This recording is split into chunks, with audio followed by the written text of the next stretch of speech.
કહેવાય છે હર ઘર નળ અને હર ઘર જળ, પણ આ વાતો માત્ર કાગળ પર જ હોય તેવું લાગી રહ્યું છે।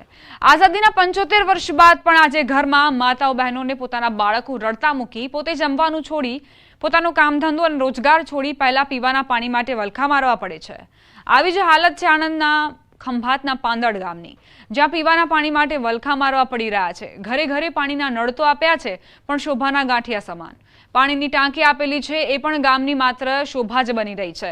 જીવના જોખમે માતાઓ બહેનો કૂવામાંથી પાણી કાઢવા મજબૂર છે। વારંવાર બેડાયુદ્ધ સર્જાય છે, એ પણ પીવાના પાણી માટે। દ્રશ્ય જોનારને પણ એક વખત આંખમાંથી આંસુ આવી જાય અને એકવાર તો શબ્દ નીકળી જ જાય કે ખરેખર આવું આપણું ગુજરાત છે, જ્યાં કોઈ અન્ય સુવિધા તો ઠીક, પણ પીવાના પાણી માટે વલખા મારવા પડી રહ્યા છે। શું ખરેખર આ આપણા ગુજરાતના આવા હાલ છે? વિડીયો જોનાર પણ એક વખત અચંબામાં આવી જાય છે। ત્યારે મહિલાઓની મુખે સાંભળતા એ પણ સાબિત થઈ ગયું છે કે માત્ર મત માટે મોટી મોટી વાતો કરી ચૂંટણી પતે એટલે કોઈ સંભાળ લેવા વાળું નથી, એવું મહિલાઓ ભીની આંખે કહી રહી છે। પાંદડ ગામમાં નળમાં પણ 8 થી 10 દિવસે પાણી આવે છે। ડેપ્યુટી સરપંચ પણ દુઃખ સાથે કહી રહ્યા છે કે આજકાલની વાત નથી, આ તો છેલ્લા 10 વર્ષની આવી જ સમસ્યા છે। વારંવાર રજૂઆત છતાં નિંદ્રાધીન તંત્રની આંખ ઉઘડતી નથી। હવે સવાલ એ છે કે પીવાના પાણી માટે આમ ક્યાં સુધી વલખા મારવા પડશે?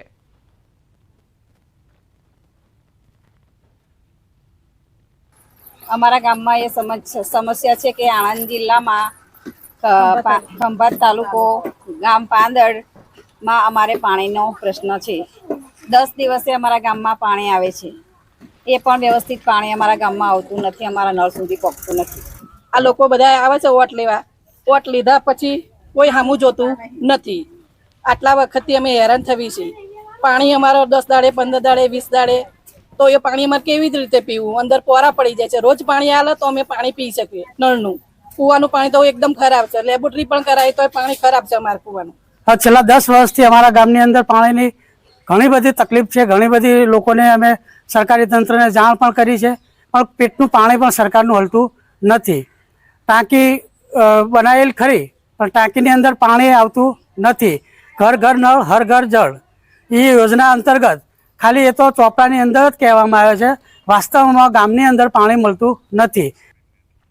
રોકાઈશું એક નાનકડા વિરામ માટે। આપ જોતા રહો ન્યૂઝ 18 ગુજરાતી।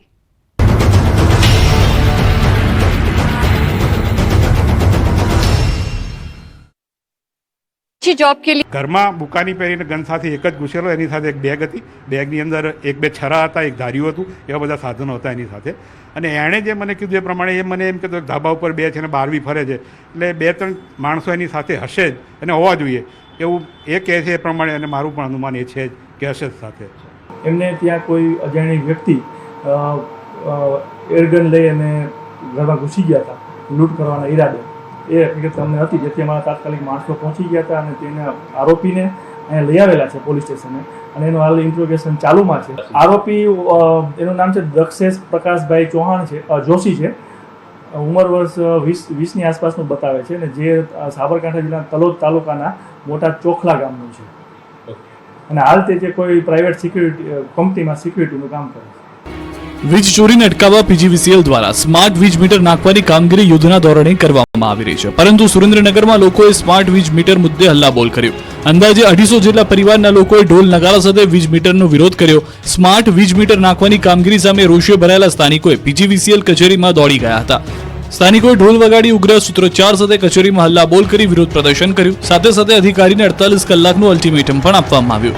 શહેરમાં લગાવેલા તમામ વીજ મીટરો હટાવવામાં નહીં આવે તો આગામી સમયમાં ઉગ્ર આંદોલન કરવાની ચીમકી પણ ઉચ્ચારી છે। ઠેર ઠેર સ્માર્ટ વીજ મીટરનો વિરોધ કરવામાં આવી રહ્યો છે। સ્માર્ટ વીજ મીટર નાખવા મામલે ગ્રાહકો સાથે ઘર્ષણના પણ બનાવો બની રહ્યા છે। જે મકાનોમાં સ્માર્ટ વીજ મીટર નાખવામાં આવ્યા છે તે મીટરમાં રિચાર્જની રકમ આડેધડ કપાતી હોવાની ફરિયાદો ઉઠી છે। લોકોએ હલ્લાબોલ કરી ચીમકી આપી છે કે જ્યાં પણ સ્માર્ટ વીજ મીટર નાખ્યા છે તે 48 કલાકમાં દૂર કરવામાં આવે।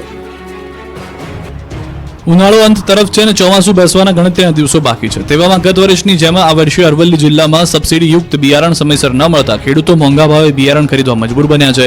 ખેડૂતોનું કહેવું છે કે સરકાર દ્વારા અલગ અલગ યોજનાઓ બહાર પાડવામાં આવે છે, પણ તેનો લાભ સમયસર ખેડૂતોને ન મળતા તેઓને નુકસાની ભોગવવી પડે છે. તેથી સરકારની તમામ યોજનાઓ ખેડૂતો સુધી સમયસર પહોંચે તેવી માંગ ખેડૂતો કરી રહ્યા છે. ત્યારે આ સમગ્ર મામલે જિલ્લા ખેતીવાડી વિભાગે કામગીરી ચાલુ જ રાખી છે અને તમામ ખેડૂતો સુધી તાત્કાલિક સબસિડીવાળું બિયારણ પહોંચાડવામાં આવશે તેમ કહીને લૂલો બચાવ કરતા નજરે પડ્યા. મહત્વનું છે કે ખેતીવાડી વિભાગ દ્વારા ખેડૂતોને દર વર્ષે મગફળી, દિવેલા, મગ, અડદ, સોયાબીન જેવા બિયારણો સબસિડી દરે આપવામાં આવે છે. ચાલુ સાલે ખેડૂતો ચોમાસુ વાવણી માટે ખેતરો ખેડ કરી તૈયાર કરવાની શરૂઆત કરી છે અને ખેતીવાડી વિભાગ દ્વારા અપાતા બિયારણની કાગડોળે રાહ જોઈ રહ્યા છે, પરંતુ હજુ સુધી બિયારણ મળવાના કોઈ ઠેકાણા નથી. તેવા સંજોગોમાં ખેડૂતો ખેતીવાડી વિભાગ દ્વારા સત્વરે બિયારણ ફાળવણી ચાલુ કરાય તેવી માંગ કરી છે. આકાશમાંથી અગનગોળા વરસી રહ્યા છે. રાજ્યના મોટાભાગના વિસ્તારોમાં ગરમીનો પારો હાઈ છે. ભીષણ ગરમીથી માનવ જીવન આકુળ વ્યાકુળ છે, ત્યારે મૂંગા પશુઓના પણ હાલ બેહાલ છે. કાળઝાળ ગરમી પડતા અબોલ પશુઓ ભોગ બન્યાનું સામે આવ્યું છે. જો કે જૂનાગઢમાં એક એનજીઓએ પક્ષીઓને ગરમીથી બચાવવાનું અભિયાન છેડ્યું. અંગ દઝાડથી ગરમીમાં ભોગ બનેલા કેટલાક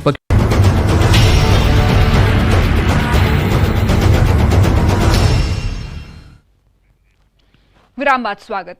પાટણના શંખેશ્વરમાં પતિ પત્નીના અણબનાવમાં પત્નીએ રસોઈમાં ઝેર આપી દિયર અને તેમના સસરાને ખવડાવી દીધું. ઝેરવાળું ભોજન ખાતા દિયરનું કરુણ મોત નીપજ્યું અને સસરાની હાલત ગંભીર હોવાથી હોસ્પિટલમાં સારવાર હેઠળ રાખવામાં આવ્યા. સમગ્ર મામલે તપાસ કરતા સામે આવ્યું કે પત્ની છેલ્લા 12 વર્ષથી પતિ સાથે ન બનતું હોવાથી પોતાના જ માતા પિતાને ત્યાં જતી રહી હતી. ત્યારે સાસરિયા પક્ષના મનાવી ઘરે લઈ આવ્યા હતા. હજુ 2 જ દિવસ થયા હતા પરત ઘરે આવ્યાના અને દિયર સસરાના ભોજનમાં ઝેર આપી દીધું. આખરે દિયરનું મોત થયું અને સસરાની હાલત ગંભીર છે. ત્યારે હાલ તો ફરિયાદના આધારે ગુનો નોંધી પોલીસે તપાસ આગળ વધારી.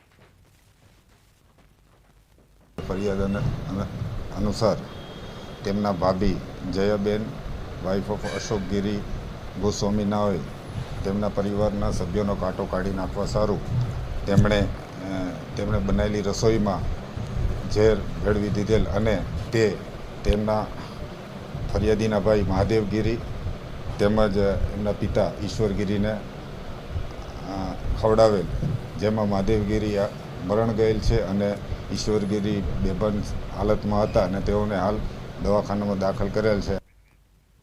પંચમહાલમાં લગ્ન નોંધણી કૌભાંડનો મામલો. શહેરાની ભદ્રાલા ગ્રામ પંચાયતના તત્કાલીન તલાટી સામે આરોપ મુકાયો છે. પીએમ પરમારે 571 જેટલા લગ્ન નોંધણી કરીને કૌભાંડ આચર્યું હતું. શહેરા ટીડીઓની તપાસમાં વધુ એક ગંભીર બાબત છતી થઈ. લગ્ન નોંધણી દરમિયાન ચલણો રજૂ કરાયા ન હતા. સરકારની જોગવાઈ ₹35નું ચલણ રજૂ કરવાનો છે નિયમ. અગાઉ પણ તપાસ દરમિયાન 106 લગ્ન નોંધણી રજિસ્ટર મળી આવ્યા હતા. અગાઉના લગ્ન નોંધણી રજિસ્ટરના ડોક્યુમેન્ટ પણ નથી મળ્યા. હાલ નાયબ ડીડીઓ ટીડીઓના અહેવાલ બાદ તપાસ શરૂ કરાઈ છે. તપાસમાં ક્ષતિ જણાશે તો તલાટી સસ્પેન્ડ થઈ શકે છે. લગ્ન નોંધણી માટે સરકારના નિયમ મુજબ ₹35નું એક ચલણ કરવાનું થતું હોય છે. એક પણ ડોક્યુમેન્ટ એક પણ લગ્ન નોંધણીની અંદર ₹35નું ચલણ થયેલ નથી. એનાથી કાફી સરકારને પણ નુકસાન છે અને આ એક બહુ મોટી વિસંગતતા અંદર જોવા મળેલ છે. અહેવાલ ઉપર અમે અહીંના એક ટીમની રચના કરી અને જે અહેવાલ છે એ અહેવાલનો પૂરેપૂરો સંપૂર્ણ એના ઉપરથી ત્રાસ કાઢી અને આગળની કાર્યવાહી હાથ ધરશું અને કસૂરવાર ઠરશે એટલે એને અમે સસ્પેન્ડ કરવાની કાર્યવાહી કરવામાં આવશે.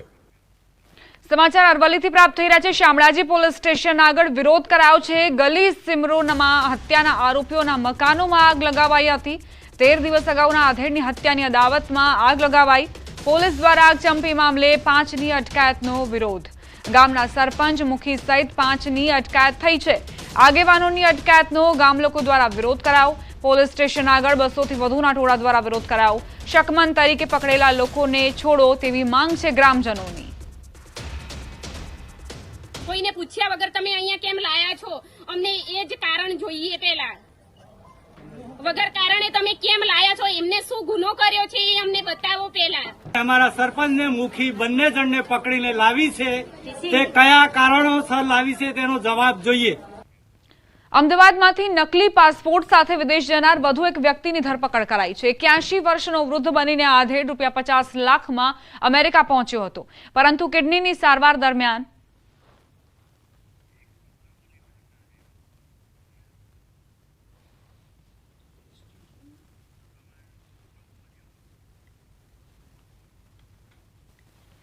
તો તો સમાચાર અરવલ્લીથી સફાઈ કામદારોને છૂટા કરાતા ધરણા પ્રદર્શન કરવામાં આવ્યું. માલપુર બસ સ્ટેશનના કામદારોએ આંદોલન કર્યું હતું, જેમાં પોલીસે પણ સમજાવટ કરી.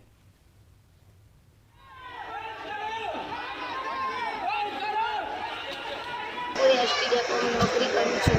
છેલ્લા 10 વર્ષથી અહીંયા જૂનું બસ સ્ટેન્ડ હતું તારની નોકરી કરું છું. અચંતા મારી ચાલુ સર્વિસમાં મને કાલની બેહાડી દીધી છે.